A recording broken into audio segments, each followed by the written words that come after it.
በጆኒ ራጋና በልጅ ሚካኤል ወይም ፋፍ መካከል አለመግባባት ተፈጥሯል። አለመግባባቱ የተፈጠረው እንግዲህ ባሳለፍነው ሳምንት በኤግዚቢሽን ማዕከል በተዘጋጀው ጀማው ኮንሰርት ላይ ሲሆን ያለመግባባቱ መነሻ የሆነው እንግዲህ በዚህ ኮንሰርት ላይ የተለያዩ አርቲስቶች የሙዚቃ ስራቸውን እንደሚያቀርቡ የሚታወቅ ሲሆን ከነዛ ውስጥም ልጅ ሚካኤል አንዱ ነው። እናም በተያዘው እቅድ መሰረት ልጅ ሚካኤል ከጆኒ ራጋ በፊት እንደሚያቀርብ ይታወቃል። እናም ልጅ ሚካኤል በመድረክ ላይ 4 ስራዎቹን እንደሚያቀርብ ነበር የሚታወቀው። ሆኖም ግን ልጅ ሚካኤል መድረክ ላይ ከወጣ በኋላ ከ4 ስራዎችም በላይ በማቅረብ ከተሰጠው ሰዓት በላይ ወስዷል ሲል የኮንሰርቱ አዘጋጅ የሆነው ጆኒ ራጋ ቅሬታውን አቅርቧል። ጆኒ ራጋም ይህንን ተከትሎ ልጅ ሚካኤል ከወሰደው ሰዓት አንጻር እኔ ለአድናቂዎቼ ብዙ ስራዎቼ ማቅረብ አልቻልኩኝም፣ እንደዚሁም የሰዓት ገደብ በጸጥታ አካላቶች ተደርጎብን ስለነበረ ከዛ ሰዓት ማለፍ አልቻለም። ስለዚህ ይህ የልጅ ሚካኤል ጥፋት ነው ሲል ለአድናቂዎቹ ይቅርታ ሲል አቅርቧል። እንደዚሁም ለተከፉበትና ቅሬታ ላላቸው አድናቂዎቹ በአጠቃላይ በሌላ ኮንሰርት እክሳቸዋለሁ ሲል እንግዲህ ገልጿል። በላቲቪያ ከፍተኛ የወንድ እጥረት ተከስቷል። የባልቲክ ሀገር የሆነችው ላቲቪያ በአሁኑ ወቅት የወንዶች ቁጥር በእጅጉ በመቀነሱ ምክንያት ለከፋ የማህበራዊና ኢኮኖሚያዊ ቀውስ ተጋልጣለች። በተለይም በቁልፍ የዕድሜ ክልል ውስጥ የሚገኙ ሴቶች ቁጥር ከወንዶች በ80,000 እንደሚበልጥ የወጡ መረጃዎች ያመላክታሉ። ይህ በሀገሪቱ የታየው ሰፊ የጾታ ልዩነት በዋነኝነት የተከሰተው በወንዶች ላይ በሚታየው ከፍተኛ የሞት መጠን፣ በአጭር የህይወት ዘመን የመኖር ዑደትና ቁጥራቸው ቀላል የማይባሉ ወጣት ወንዶች የተሻለ የስራ ዕድል ፍለጋ ወደ ውጭ ሀገራት በመሰደዳቸው ምክንያት መሆኑ ይነገራል። ይህ አሳሳቢ ችግር በአንድ ጀንበር የተከሰተ ሳይሆን በታሪካዊ ግጭቶችና ቀጣይነት ባላቸው የኢኮኖሚ ጫናዎች ምክንያት ለረጅም ጊዜ የተጠራቀመ ውጤት መሆኑ ባለሙያዎቹ ያስረዳሉ።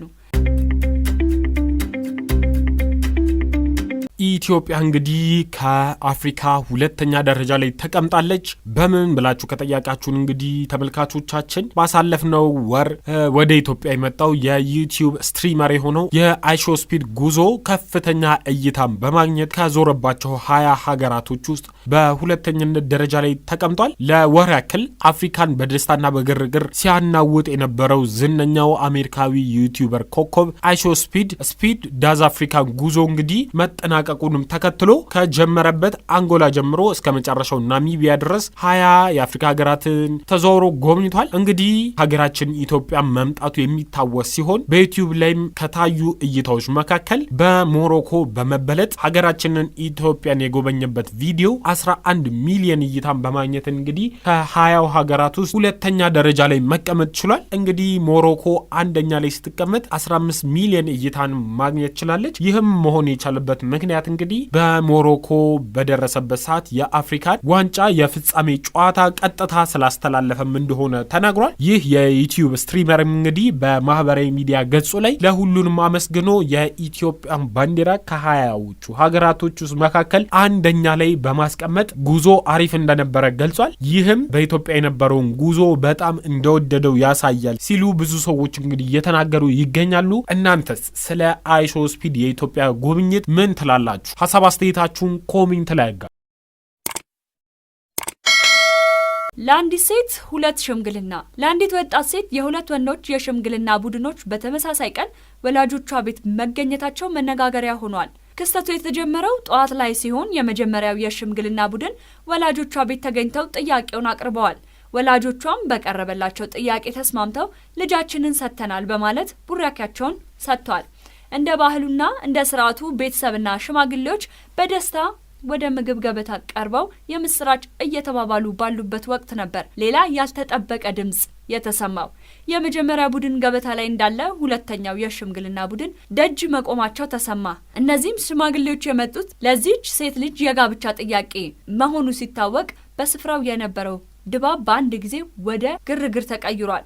ወላጆቿም ሆኑ ታዳሚዎቹ ለአንድ ልጅ እንዴት 2 ሽምግልና በአንድ ቀን ይመጣል በሚል ግራ የተጋቡ ሲሆን ቀድሞው እሺ የተባሉ ሽማግሌዎች እንደ አዲስ የመጡት ቡድኖች መካከል መጠነኛ አለመግባባት ተፈጥሯል። ጉዳዩን የታዘቡ ሰዎች እንደሚሉት ክስተቱ በታሪክ የማይታይና እጅግ አነጋጋሪ እንደሆነ ተጠቅሷል።